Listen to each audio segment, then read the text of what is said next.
Gimana caranya kita kalau punya keinginan, punya himmah, punya goals dalam hidup kita, gak serumit istri Imran, hal sepele aja. Allah kabulkan, Allah restui, Allah wujudkan, bahkan dengan keajaiban dan surprise kejutan-kejutan. Caranya 3. 1, intasdukillah yasdukka. Kalau kita jujur kepada Allah, Allah pasti akan tolong. Apa maksudnya jujur pada Allah? Kita kalau ada kepengen sesuatu, libatin Allah dong dalam kepengen kita, dalam niat kita tuh. Maksud libatin Allah harus ada karena Allahnya. Pengen nikah kenapa? Saya pengen masuk surganya gak sendiri. Pengen nikah kenapa? Saya pengen tahajudnya tuh ada yang bangunin. Walaupun akhirnya dia tidur lagi, gak apa-apa, yang penting gak bangunin. Pengen kuliah ngambil jurusan A, B, C, gak apa-apa, gak harus semuanya jurusan agama kan. Ada ilmu syariat, ada ilmu sains, dan dua-duanya itu bisa jadi ilmu dunia, bisa jadi ilmu akhirat. Karena ilmu akhirat itu bukan ilmu agama, ilmu dunia itu ilmu sains bukan. Ilmu dunia akhirat itu tergantung niatnya buat apa. Orang belajar sains kalau niatnya untuk suatu kebaikan itu ilmu akhirat loh. Makanya libatkan Allah dalam niat kita. Saya belajar desain karena saya pengen bantu dakwah lewat desain.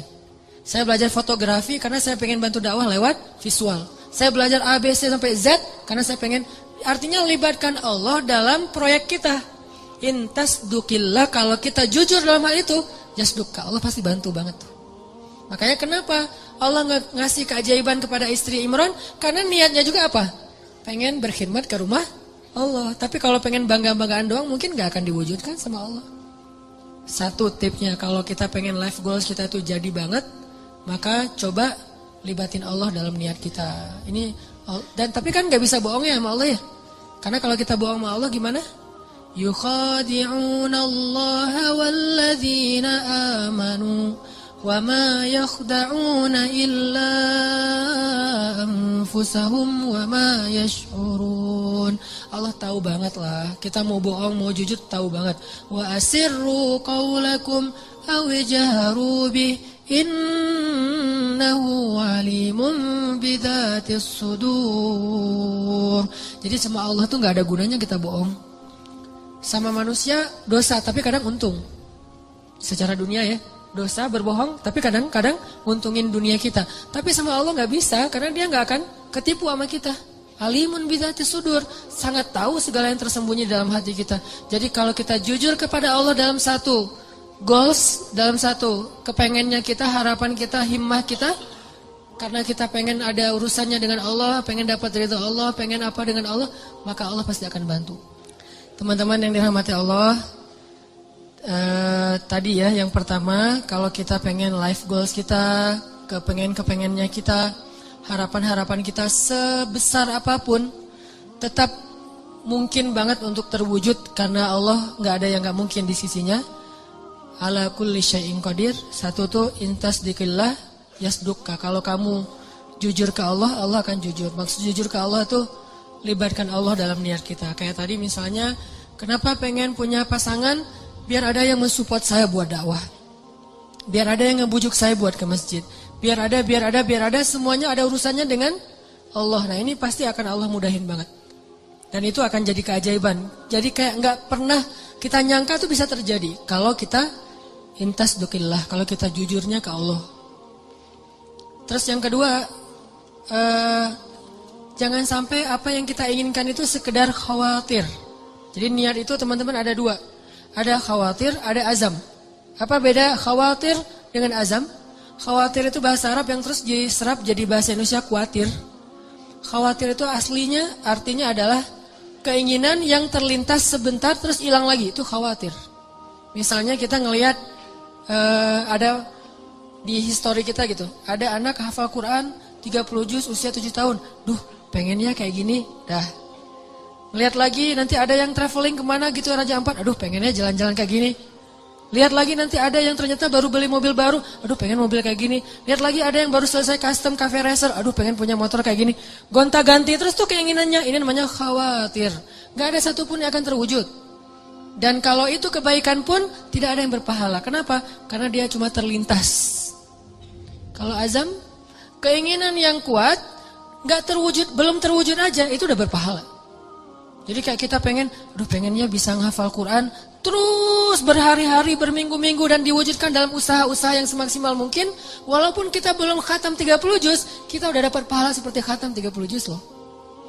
Makanya kan keajaiban niat itu adalah niat aja ibadah kan. Kalau kita niat memperbanyak ta'adudin niyah, memperbanyak niat-niat yang baik, niat doang itu udah ibadah. Tapi syaratnya niat yang masuk dalam kategori azam, bukan dalam kategori khawatir. Benar-benar pengen gitu. Aduh pengen banget bisa umroh ketika ngelihat ada teman kita yang posting lagi di Masjidil Haram, di Masjid Nabawi. Aduh pengen banget setiap hari ngelihat kayak gambar tentang Mekah, Madinah, terus ngelihat orang-orang yang travel, terus kemudian daftar dan berangkat nganterin orang yang selamatan pengen umroh. Karena kita pengen, dan kepengen kayak gini nih kalau kuat di hati kita namanya azam. Belum terwujud aja udah seperti melakukannya. Dan insya Allah akan Allah wujudkan. Karena itu janji Allah, khawatir. Dan yang ketiga apa teman-teman? Yang ketiga itu saya lupa istilah Arabnya, dulu saya sering membahas cemburu. Cemburu kepada apa? Cemburu kepada orang yang kita jadikan kayak inspirasinya. Contoh Zakaria. Kenapa Zakaria bisa punya Yahya yang luar biasa? Karena cemburu kepada Maryam. Kenapa Imran dan istrinya bisa punya anak dan cucu yang luar biasa? Karena cemburu kepada Zakaria. Gitu. Jadi kita kalau pengen ada satu keinginan-keinginan yang pengen diwujudkan, karena cemburu berat dalam kebaikan ya. Dalam kebaikan misalnya ngelihat teman kita bisa sedekah, bangun ini, bangun itu segala macam, bantu anak yatim.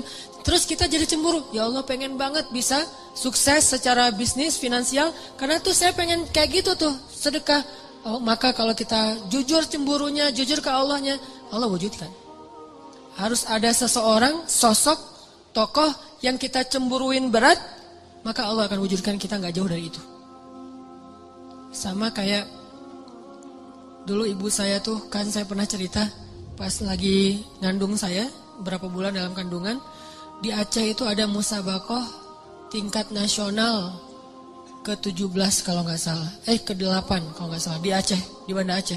Ibu saya ngadirin acara penutupan musabakoh, dan qadarullahnya ada satu anak Aceh, Qori, tingkat anak-anak itu juara 1 pas pengumuman. Namanya kalau nggak salah Muhammad Yanis Yahya. Terus karena dia juara, dia disuruh ngaji penutupan gitu kan, perform lagi di penutupan. Pas dengerin dia ngaji tuh ibu saya kayak kena banget gitu, tersentuh banget. Lalu dia ngusap-ngusap perutnya sambil mengatakan, ya Allah, mudah-mudahan bayi dalam kandungan saya tuh kayak gitu. Itu kata ibu saya. Mudah-mudahan bayi dalam kandungan saya ini kayak gitu. 12 tahun kemudian, waktu itu Yanis usianya 12 tahun. 12 tahun kemudian, ada musabakoh tingkat nasional di Pekanbaru. Saya ikut musabakoh mewakili Aceh, tingkat anak-anak, Qori. Dan Alhamdulillah Allah takdirkan juara 1. Dan ibu saya mengatakan, inilah doa saya 12 tahun yang lalu. Persis gitu. Karena apa? Karena ada rasa cemburu dalam kebaikan. Nah siapa yang sekarang kita cemburui? Boleh, teman pas reunian, dia datang berdua. Cemburu berat kan ya? Apalagi ada cerita dulu tuh, mantan ternyata gitu. Wah pengen banget gini ya Allah, gimana nih caranya? Memang gak ada yang lain yang kayak gini.